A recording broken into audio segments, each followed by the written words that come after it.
दोस्तों महाभारत में एक से एक शक्तिशाली योद्धा थे। एक तरफ देखें दुर्योधन को देख सकते हैं, कर्ण को देख सकते हैं, शकुनी को देख सकते हैं, पितामह को देख सकते हैं, द्रोणाचार्य को देख सकते हैं, कृपाचार्य को देख सकते हैं। और भी कई बलशाली योद्धा थे कौरव पक्ष में। यदि हम पांडव पक्ष की बात करें तो यहाँ पर हमें अर्जुन दिखाई देते हैं, भीम दिखाई देते हैं, उसके साथ भगवान श्री कृष्ण तो थे ही पूरे महाभारत काल में।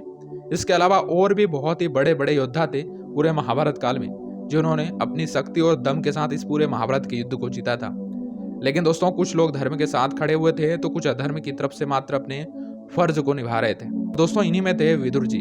लेकिन महाभारत की कहानी ने जिस एक व्यक्ति के साथ न्याय नहीं किया तो वह हम सब के प्रिय विदुर जी थे।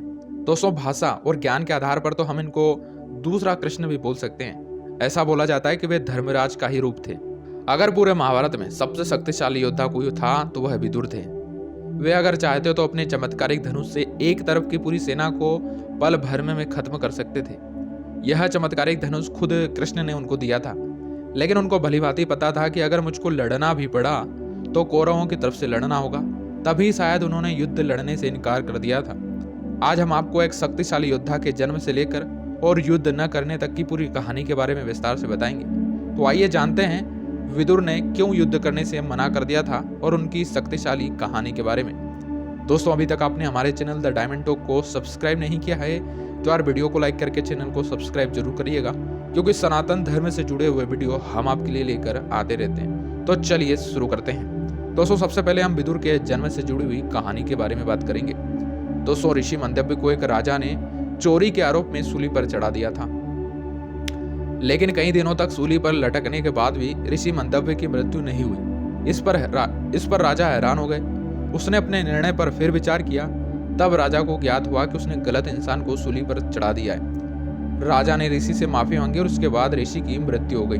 जब ऋषि मंदव्य यमलोक पहुंचते हैं तो वह यमराज से पूछते हैं कि उनको इतनी भयानक सजा क्यों दी गई।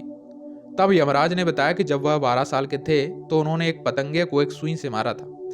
यह सुनकर ऋषि को गुस्सा आया और वह कहने लगे कि तब तो वह बालक थे और उनको ज्ञान का भी अभाव था। यह सजा न्याय नहीं है। और उन्होंने यमराज को श्राप दिया कि उनको पृथ्वी लोक पर जन्म लेना पड़ेगा, वो भी एक अछूत के घर पर। दोस्तों इसी के कारण विदुर जी का जन्म एक दासी के पेट में हुआ था और वो स्वयं यमराज के अवतार थे। विदुर को कृष्ण से कम आंकने की गलती किसी ने भी नहीं की थी। जब वे अपनी बात रखते थे तो सभी बड़े ध्यान से सुनते थे और दुर्योधन को लेकर भी उन्होंने कई बार अपनी बात पूरे दम के साथ बिना डरे रखी थी। दोस्तों जब विदुर जी का अपमान दुर्योधन ने किया था, दुर्योधन को जब विदुर युद्ध न करने की सलाह दे रहे थे तो इस बात को लेकर वह काफी खफा थे। बात ही बात में उन्होंने विदुर को कौवा और गीदड़ बोल दिया था। विदुर इस बात से नाराज होकर अपने चमत्कारिक धनुष को तोड़ देते हैं और प्रण लेते हैं कि वह युद्ध नहीं करेंगे।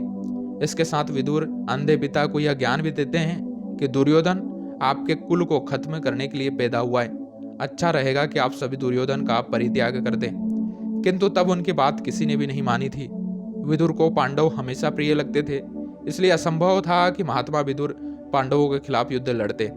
किंतु यह बात सत्य है कि अगर विदुर युद्ध लड़ते तो युद्ध के मैदान में इनसे शक्तिशाली योद्धा और कोई नहीं हो सकता था। तो दोस्तों ये था विदुर जी का इतिहास, उनकी कहानी और उनका शक्तिशाली इतिहास।